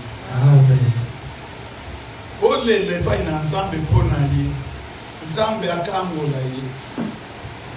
Parce que soki Nzambe akamboli ye te, ce n'est ni par la force, ce n'est ni par la puissance, mais c'est seulement par mon esprit, dit l'Éternel Yahweh. Par mon esprit. Que Dieu vous bénisse. Amen. Délivrance, kanga singa, fiokola moto, fiokola ye, nini yango, ote, tozolongola kindo. Frère, kindo kezali na nzoto te, kindo kezali molimo. Amen. Oyo zonyoko lezali nzoto, frère. Il y a des choses, bien aimées. C'est pourquoi Pierre a dit quoi alerter ici. Il dit ces gens-là, ils séduisent plusieurs par leur discours. Un discours là, les gens là, tu trouves un homme qui parle bien. Makambo nyonso azolo bezali nde lokuta par rapport à makambo nzambe lokuta na lokuta mais azolo ba bien même ça kabino omone elobeli ya basango bali batangisa ka bango Attends, c'est là-bas. Prenez encore l'eau. Donc, ça vous prend l'eau, ça va être.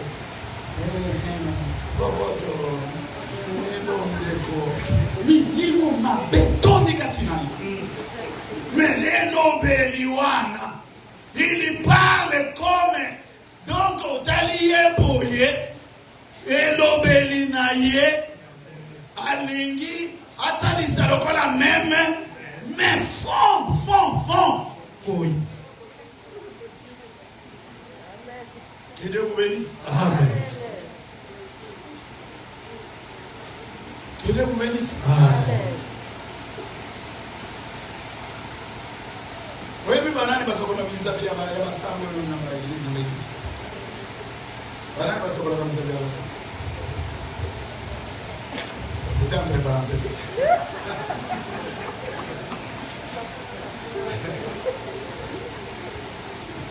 Que Dieu vous bénisse. Amen. Ma délivrance nous donne la haine. La délivrance. Oh, Azali délivré. Il ne compte plus sur sa force physique. Et il compte maintenant que sur Dieu pour le préserver de toutes les choses.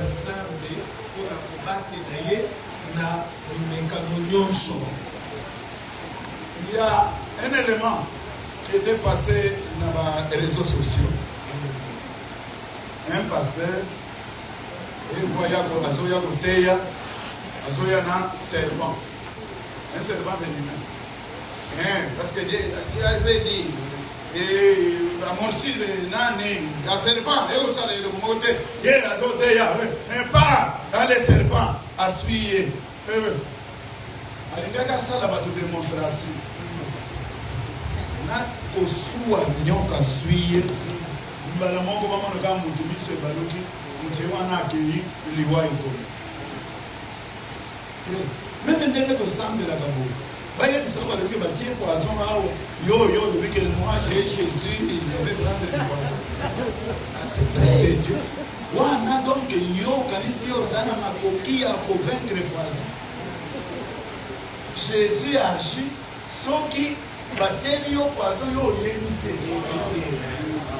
Là Jésus va intervenir. Amen.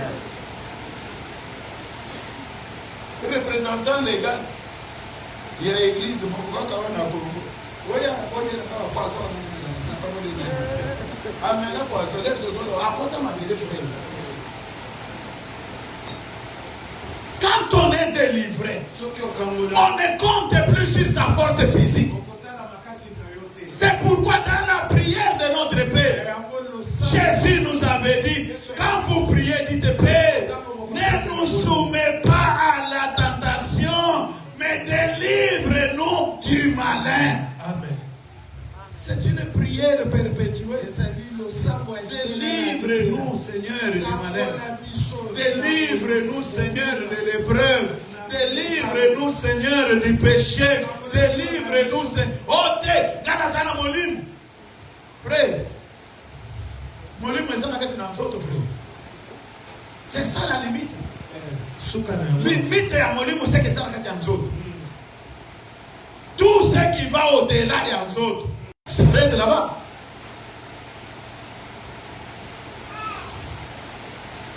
N'était pas dans un molim, n'a pas que le côté de la film pornographique parce qu'il y a dans un molim.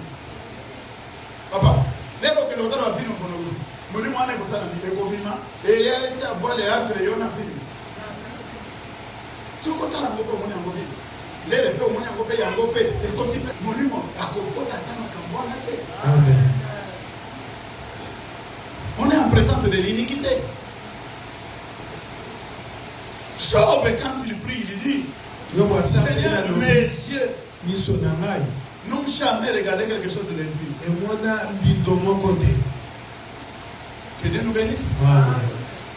C'est que nous devons nous garder en comptant seulement sur la force de Dieu pour nous préserver de la chute. Que Dieu nous bénisse. Amen. La délivrance que Jésus nous accorde. Ah, kokambolama o Yesu apesi biso.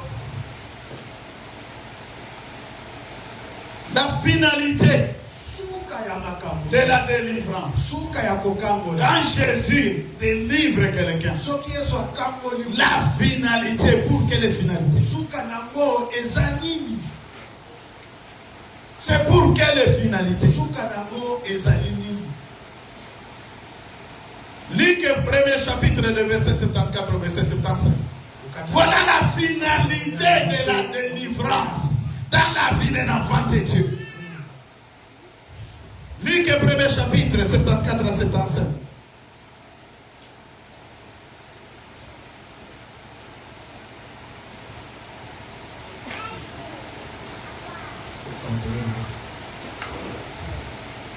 Luc 1, 74 et 75.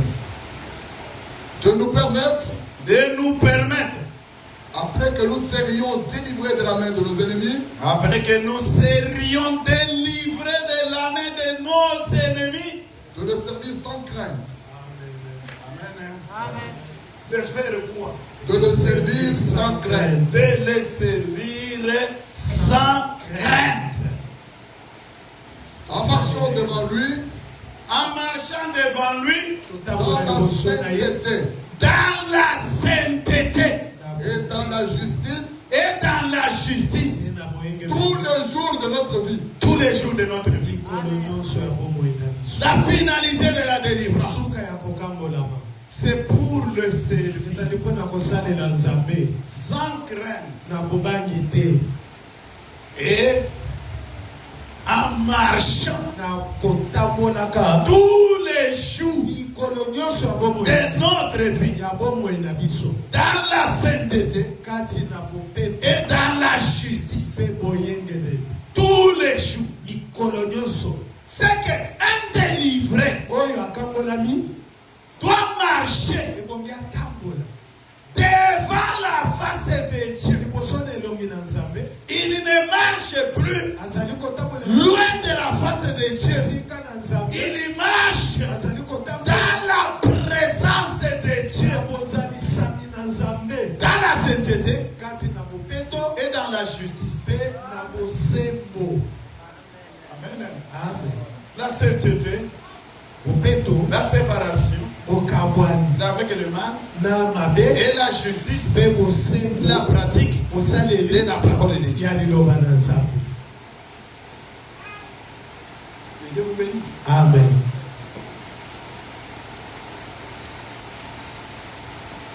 Les femmes de qui les démons étaient sortis. Luc 8. Les femmes que Jésus avait délivrées. Les esprits mauvais. On les a retrouvés à côté de Jésus, servant le Seigneur Jésus avec tous leurs biens. Amen. La mère de Pierre qui a été délivrée de la fièvre qui l'a terrassée. Elle s'est tenue là. Elle a commencé à servir le Seigneur Jésus-Christ. Comment quelqu'un peut prétendre être délivré quand il ne sert pas Dieu? Ça, c'est un problème, frère. Et puis les domaines les plus le domaine mesure à degré à délivrance, c'est le domaine ya Mungu.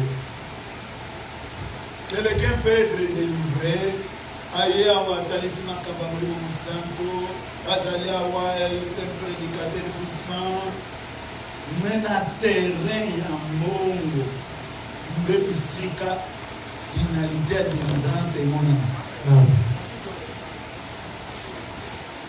Combien les lots?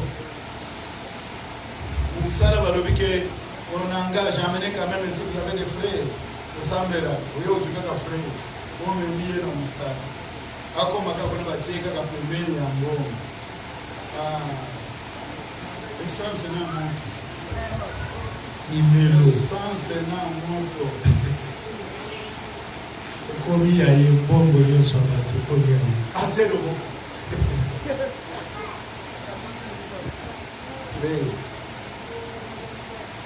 Frère. Ndeko na ngai. Les domaines ya suka. C'est pourquoi l'apôtre quand il écrit aux Corinthiens, un jour il dit aux Corinthiens, il dit que ndenge Nzambe asali kati na bino adélivre totantoli tomoni délivrance ndenge nini la façon dont vous êtes d'abord livré tout entier à Dieu et ensuite vos biens. Amen. Amen. Même ça kamino na lobi mutu bayebaka ye ka kufi kaka lere soko kosimbi eloko na ye omoni réaction eza suffisante c'est que akufi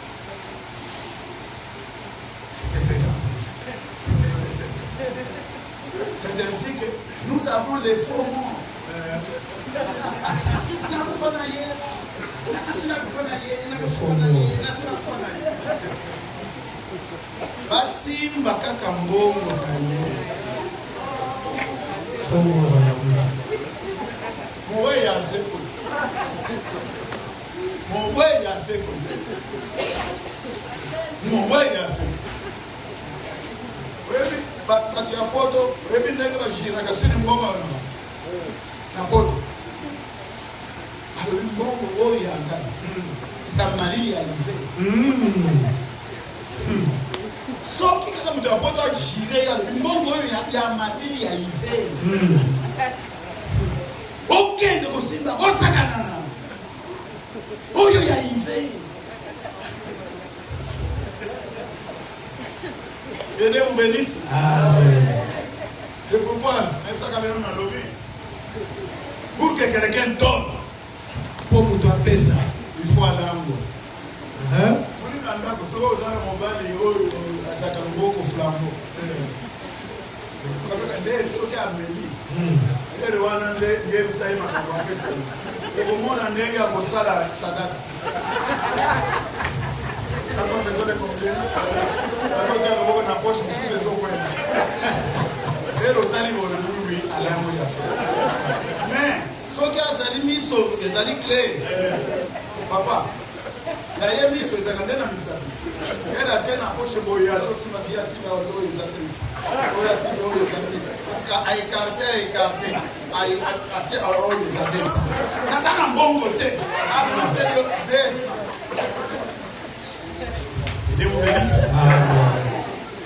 C'est pour servir Dieu. On sert Dieu avec toute sa maison, avec toute sa famille, avec tous ses biens. Que Dieu nous bénisse. Amen. Moïse lui a dit que non. Il faut écrire. Moïse a dit si falo tokobima na bozui. Il faut écrire. Ekotika na Ndenge nini toko sacrifier les Nzambe. Amen. Ndena bozui. Pe eloko ya ko sacrifier to yeba kango avante.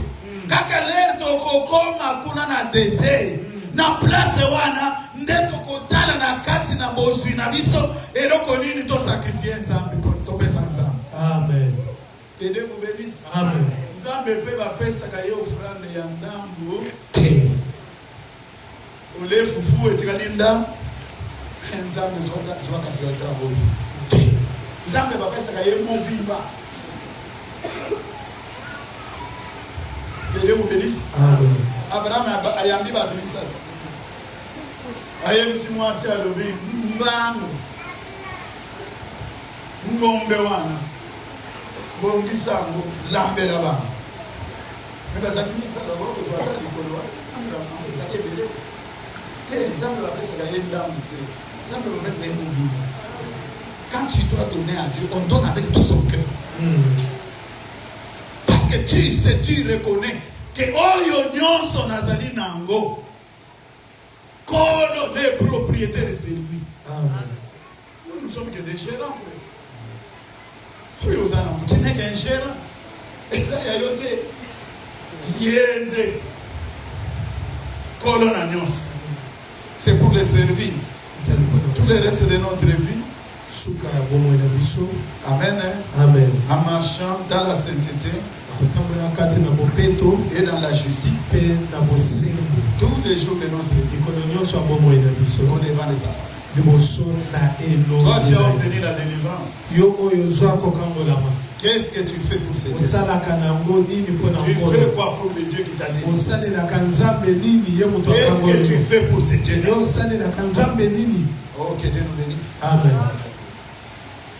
Et nous terminons tozali kosukisa par les fausses délivrances. na oyo etali kokambolama ya mabe ya lokuta yango nde tondi na Kinshasa. na chasse. Kasavu, un pasteur, on reconnaît bato nyonso bayebi ke ye adelivraka kaka bana oyo baza na kimelo. Kasavu spécialité na spécialité na ye adelivraka bana ya kimelo. Bato nyonso bazokomela ye bana oyo baza na kimelo. Na ndako mwana aza na kimelo kaka bamemi ye lelo akomi délivrance ya bana okoyokela na bana ngoma okoyokela na bana ngoma loba ndima kozando nazando kite ndima kozalindo yaka nana na moto tumbai nana makolo yaka nana mata nazando ki ale loba oso de batu bo nako beta nako siki satani nyonso wana ezali délivrance. Aye après ba oyo betaki azekisaki wa nde bakomi équipe pastorale. Équipe pastorale soki bayena moto ke mwana aza na kindo aye avandisi bango pembeni botala na aza ndenge nini esi aza na yango bana na batali baye aza na kindo oza na kindo équipe pastorale. Que Dieu nous aide. Amen. Fausse délivrance. kokambolama lokuta Nathalie na kati na ba réseaux sociaux namoni bazolalisa bato na se dans une église ale mpona kotala soki moto akufi osokufi na Yesu ale bazosokola bato bafili na mipende awa bamama balati bajibe banini na mipende awa bazosokola bafili. Donc, ce qui va être fait, il y a un peu de ce qui est gagné, c'est kilo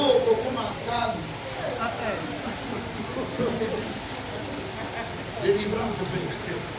Les choses sont délivrées. N'a pas agi, il y a pas fanta, il y a pas boca.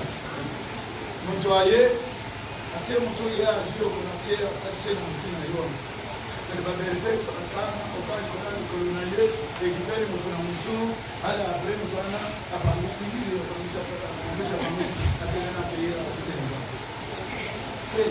il y a des choses terribles. Il y a des choses terribles. Donc, si vous avez une délivrance, vous avez un moment, na pilipili baka ndo kwa kabisa bateka kabilo kuna mpenzi. Oye na mesa wana nzo belense na loba. Ozo nyangela amani wangu. Ozo nyangela milimo ezo kimi. Msa ba client ba komanda ko. Vrai. Un client qui peut venir na mesa wana kaka client oyo atoni mesa mina milimo. ya molili Parce que c'est qu'on est bien aimé. Ce qui se ressemble s'attire. Amen. Que Dieu vous bénisse. amen. Nous lisons 2 Pierre. totangi babale bapetelo Et c'est là que nous terminons. kuna nde tokokende kosukisa Les fausses délivrances. kokambolama ya lokuta Et tondi. 2 Pierre chapitre 2. petelo ya mibale mokapo ya mibale On lit du 1er au 3e verset et on saute 17 à 19. Nanga Yokende Tanga chapitre 1. Il y a eu parmi le peuple de faux prophètes Il y aura de même parmi vous de faux docteurs qui introduiront des sectes pernicieuses et qui, régnant les maîtres qui les a rachetés, attireront sur eux une ruine soudaine. Plusieurs les suivront dans leur dissolution et la voie de la vérité sera calomniée à cause d'eux. Par cupidité, ils trafiqueront de vous au moyen de paroles trompeuses, eux que menace depuis longtemps la condamnation et dont la ruine ne sommeille point. 17 à 19. Ces gens-là sont des fontaines sans eau, des nuées que chasse un tourbillon. L'obscurité des ténèbres leur est réservée. Avec des discours enflés de vanité, ils amorcent par les convoitises de la chair, par les dissolutions, ceux qui viennent à peine d'échapper aux hommes qui vivent dans l'égarement. Ils leur promettent la liberté, car ils sont eux-mêmes esclaves de la corruption, car chacun est esclave de ce qui a triomphé de lui. Amen. Amen. Voilà donc, bien aimé, Yoka Moningabi, ce chapitre-là résume Mokanda quel Oyo, également toutes les fausses délivrances. ezali kosangisa na maloba muke Soki kaka okutani na délivrance oyo point cité na kati na chapitre oyo ezali komonisa tu es en présence d'une fausse délivrance. Que Dieu nous bénisse. Amen. Nous allons rapidement.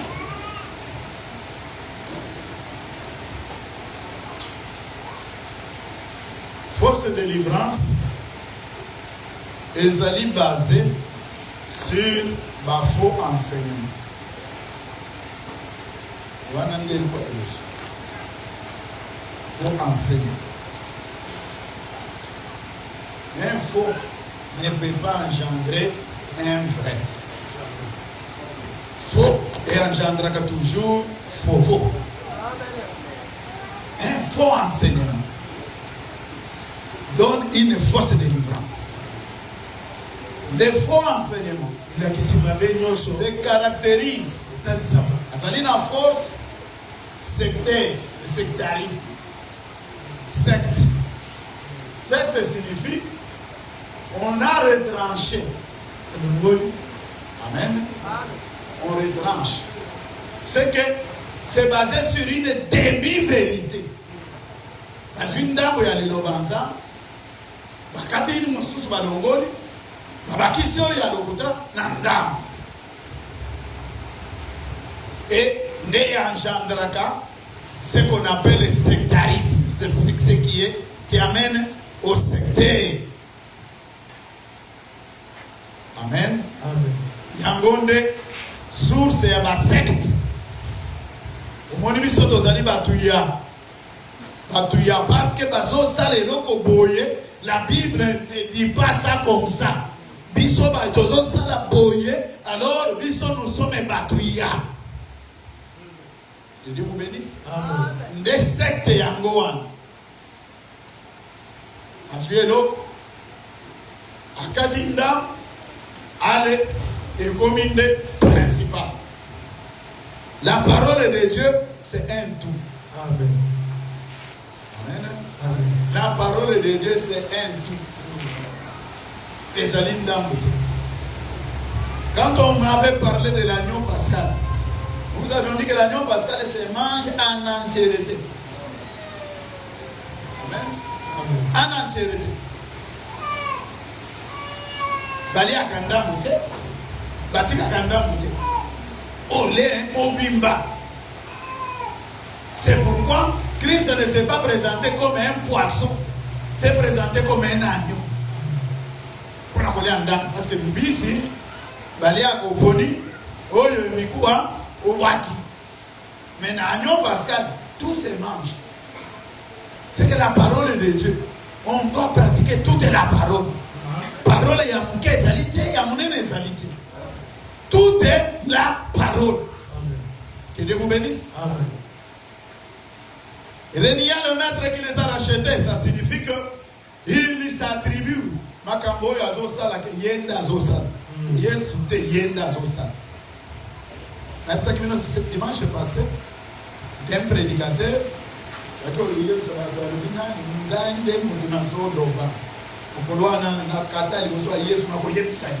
ça c'est moi. C'est moi. Même Bino, aucun de vous justifier que c'est moi. Dites que c'est moi. Paul, il est apôtre comme moi. Moi, je suis apôtre. Lui, Paul est apôtre. Mais ça qui vient. Les deux sont au talier. Il est devenu l'ombre de lui-même. Que Dieu vous bénisse. Tout ce que nous faisons dans le cadre de délivrance, c'est Dieu seul qui fait. Amen. Oh ngai, les nasambe la kapona moto. Oh ngai, soki nasambe li pona yo. Oh ngai. Mama, soki oki kaka ngai e koti na kati na délivrance. Kimisa mutu na yo. Amen. Kimisa mutu na yo. Nous sommes sur Ubangi. Il y a un frère, il vient, il nous dit que Zamba c'est le tomoka il y a délivrance. Mon colomo de Sambela na tombe. Oh, Sambela pona baso yo basa na problème à bon. Parce que là pour le quel est mieux en Sambela. Oh, ça beau bota, non bota. Na Congo. Ya Nzambe. Ate comment Tukona Kongo na yezo laki Anjiluba Munya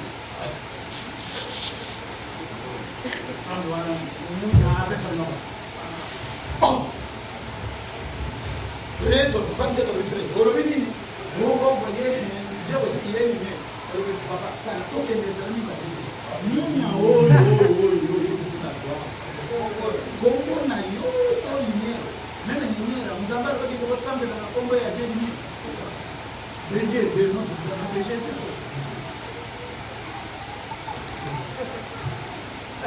Kawana, c'est peut-être Oyo, Azalina, l'évangile. Tokabwana. Matière wana, Kokabwana, les alaka immédiat. Amen. Amen. Kola, ne les accueillez pas. Attends, bonjour. Ne lui dites pas. Parce que le dit bonjour. Natisala na ya zosa yo poko za la complice. Amen. Frère, la pureté de la doctrine doit être le leitmotiv et moi ensemble nyonso. Garder le mystère de Christ dans une conscience pure. Amen. On ne peut pas marchander dans ma campagne, frère. Amen. On ne marchande pas.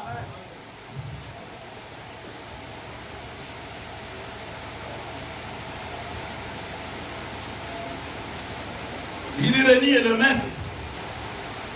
Donc, lui s'attribue la gloire. Comme ça. Là. Ok, Gaï, qui me semble tout le monde.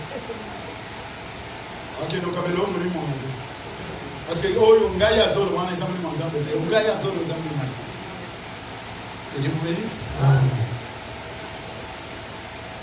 Plusieurs les suivront.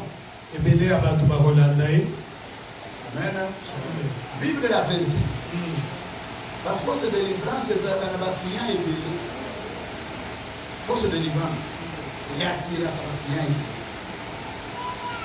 Plusieurs les suivront dans leur dissolution.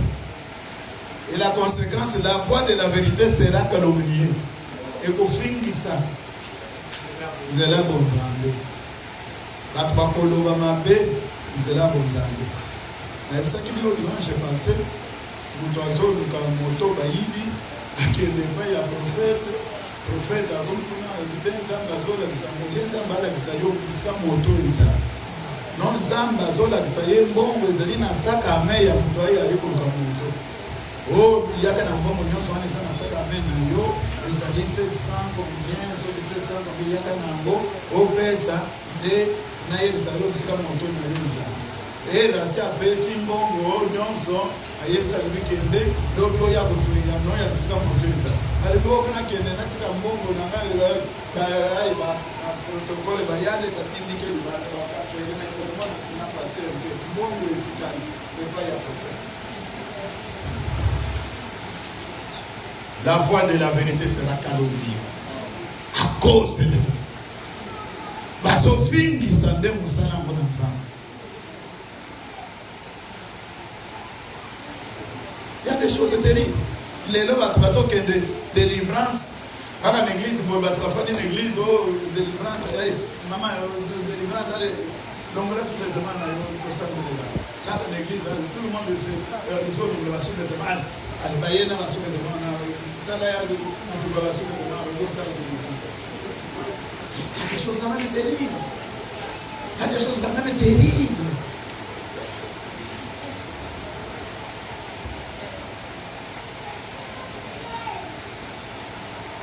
Qu'est-ce qu'ils ont comme méthode? Arme na bango munene, c'est la cupidité. Amen. C'est la cupidité. Le koso, motif et la délivrance na bango c'est la cupidité. Amen. Pourquoi n'a pas eu un toiseau et ça va trouver la délivrance et tout ça? Alors il y a un somba macaron prophétique. Il y a un macaron à $10, il y a un macaron à $20. Donc il y a prophétiser ce numéro na yo oyobi ke ezali prophétie na yo obi osombi makaro. C'est la cupidité, frère. C'est la cupidité. Par la cupidité, Bible utilise la terme ya bien. Alors ils trafiqueront les vous. Alors comme ça là, ils n'ont pas comment trafiquer na ba. On dit que trafic est trafic à minéraux, trafic à diamants, à l'objet que ils n'ont pas trafiquer. Donc comment trafic? Que Dieu vous bénisse. Au moyen des paroles trompeuses. Au moyen des paroles trompeuses. Quand elle s'est caméra dans le vie, le prophète Nion se posait dans le bango. Parce que ce sont les gens qui sont instruits. Ceux qui prophètent apprécient le message. Ils en gardent le livre. Ceux qui ont beau, ils ont un message. Au moins, les prophètes assis, c'est que chaque message est ce que ça y a ensemble. Zamba Lubina, Yoke Yedisai. Yo Yedisi. Yeah, boy. Mais yo, c'est qui pourquoi? Yayoni ni nakati. Nzambe na Yedisi. Yewa na boy. Esamu kama Nzambe na ye. Yo prophète obimi na likama. Yo salinde mosala na yo. C'était de la vérité. Maintenant, oh yo boy. Ce qui dit kame ezouye. Makila na ye likolo na yemo. Amen. Que Dieu vous bénisse. Amen. Parce que la voix aussi que la montée, oh, la n'a pas oh, ça y est, oh, on est les châteaux. Qu'est-ce qu'il y a entre moi et toi? Yo, le but c'est Dieu qui m'a envoyé. Ngape na boya. Nzamba ngope asali wana ye. Ye moko azoyo ngandenge na nzoko. Que Dieu vous bénisse. Amen. Ça le téléphone va bien il y a un village à Gédéon. Personne ne sait pas comment on a eu tout le monde. Ah, quand ils sont. Tata tout le monde. Il y a une unique harmonie. Ah, quand ils étaient. Oh, tombé, tous les qui ont samedi la gagne des âmes. Mais samedi, il y a mon voyage. Il ont des mobiles, il ont des mobiles pour défendre les âmes. Pour qui quand âme à défendre c'était naïf. Moi, on a sali, il y a sali et sali. Que Dieu vous bénisse.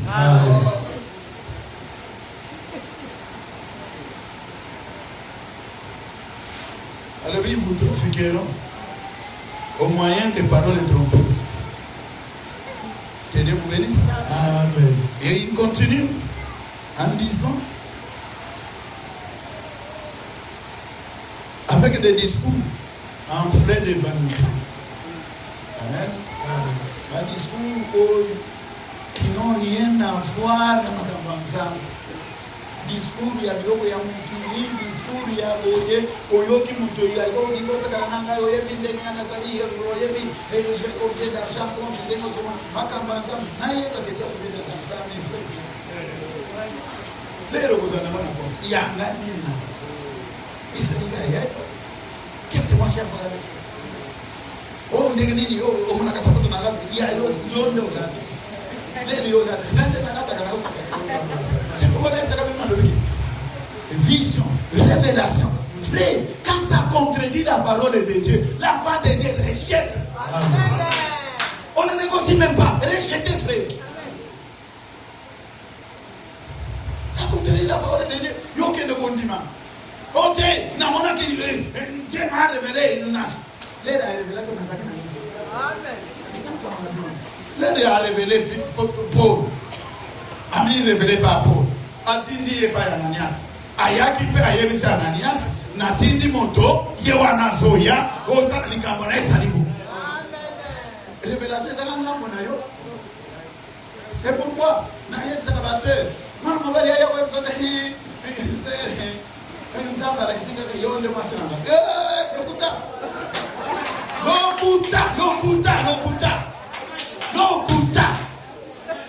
nzambe akende koyebisa yo kende masina yo bongo ngana za bonzambe wana yebisa ngapi ngande na za concerne akende koyebisa yo ndeni yo luda kaser na kati na motema ndio ukiko fabriquer ni fabriquer oyo ile nzambe de kama mazambe za boya ye aso trafiquer yo na processeur aso trafiquer yo papa. Polele. La Bible, mutu moko kaka nzamba lukela kama asi. Toute la Bible. C'est Adam, frère. À part Adam, mutu mususu oyo balukeli mwasi azalite. Mutu nyonso alukaka mwasi na ye. Yo zangi ndenge ya kuaborde mwasi oliko kotisa nzambe na likamba. Yekisa kaka mwasi na lingaka yo. C'est tout. Ce qui a aboyo, ce n'est pas la fin du monde. Ok, et pas un souci. Peut-être pas l'autre, ça marchera. Il n'y a pas un problème. Ce qui a aboyo, ce n'est pas la fin du monde. Peut-être un zambazo boyoke, ou même un kumba ou un peut-être. Les oiseaux dessinés, peut-être, dans la noisette à Mala. Alors, il faut que nous ensemble, ça commence à aboyo. Que Dieu vous bénisse. C'est vrai ce que je vous dis. Discours enflé de vanité. Ça n'a rien à voir avec la un discours d'union soit à côté de nous. Les gens du banda, ils sont tous ils amorcent par les convoitises de la chair. Ils utilisent la convoitise comme élément pour que capturer. Dans l'histoire de notre pays, les à l'oubli. Pour ndenge nini yo mwana nzambe osambela kamtolo nyonso pambule belé tilolo zaka bakate non frère nzambe na biso azambe monate nzambe na biso soko mi besi soko ndimeli nzambe na ngai okoza locataire te na biso afa mbula yesi okoza la propriété yebisa yeke Yesu azaki propriétaire te. Nous n'avons pas une promesse qui dit que ce qu'on commet en Nzambe, on cause à locataire. Que Dieu vous bénisse. Amen. Ça n'a rien à voir avec la parole de Dieu. On est dans le shawarma, t'es dernier au côté de l'eau. Et il faut venir au côté de l'eau, il faut aller à shawarma. Naliba, mais c'est pas aller à shawarma. Naliba, bon, il va au côté de l'eau. Shawarma, c'est au côté de l'eau. Ce sont des discours de vanité. Et basakoise cupidité pour réanimer sentiment ya cupidité na kati na moto. Ba pesa moto bolingo ya biloko ya moki. Bolingo ya mbo. Comme ça les yo ki biloko wana. Ah oui, c'est vrai. Ah oui, c'est la vérité. La vérité c'est la parole de Dieu. Amen. Oh famille na bilonde nini mutu moko azwa diplôme. L'apôtre va s'en aller. Il y a des bêtises, Mais, parce que jouer n'a pas émotion, Yamou. N'a pas émotion. Petit mot pour vous expliquer. Ndenge ba alobi ndenge ba beta ka bilo kwa ba frapa ka bilo na. Abile rokuta ni kana mtu. Oyibika ke mutundega sota ba ko sanga ni problème a boyete. Yo bete ni tamba zo rek sanga. Oh vraiment ni bosona yo. Azo yo za problème yo yele keli yo wana. Samba la kisinga yango wana c'est tiens $10 hawa. Samba linga pesa solution na likamona yo wana. Oh meli nango yo kika ka boye. Yo ya solo ka pena sa. Mutu nyonso azana problème. Nexaka be mutu nyonso azana problème. Likambo ngoni ni olo nzambe a révéler. Ote osakana problème. Mwana mwasi nyonso mingi bazakana passe na scène. Mutu nyonso atambola ka molimo ya liwa eza toujours na ye.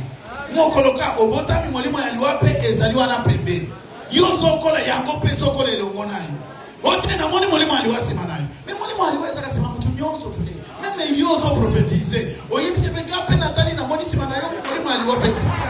Qu'est-ce que ça a à voir avec les choses? Amen.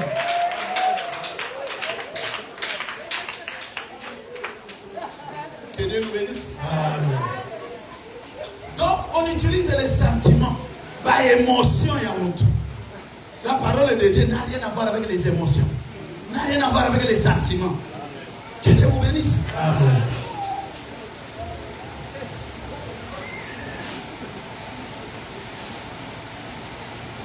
C'est ainsi que par les dissolutions, une vie désordonnée. Une vie désordonnée. Mon centre, c'est la sanctification, la séparation avec les péchés. Moi, dans l'ensemble, vie, il y a désordre. Ok, yo kotava nate, zama kamwanzam, yo taraka kama nazoso. La parole de Dieu doit commencer d'abord à te transformer toi-même. Yo, on s'est transformé. Yo, yana, je vais transformer. Ok, papa. Si Dieu doit te donner la révélation, tu te donnes d'abord la révélation pour transformer. C'est ainsi que la dissolution n'est pas une vie, n'a pas moyen à moi ensemble.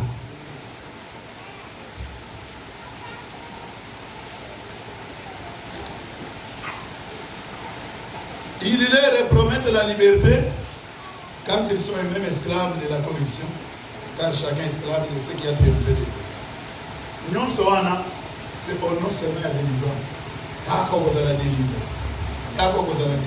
Ils promettent la liberté. Il mon esclave. Il est mon esclave.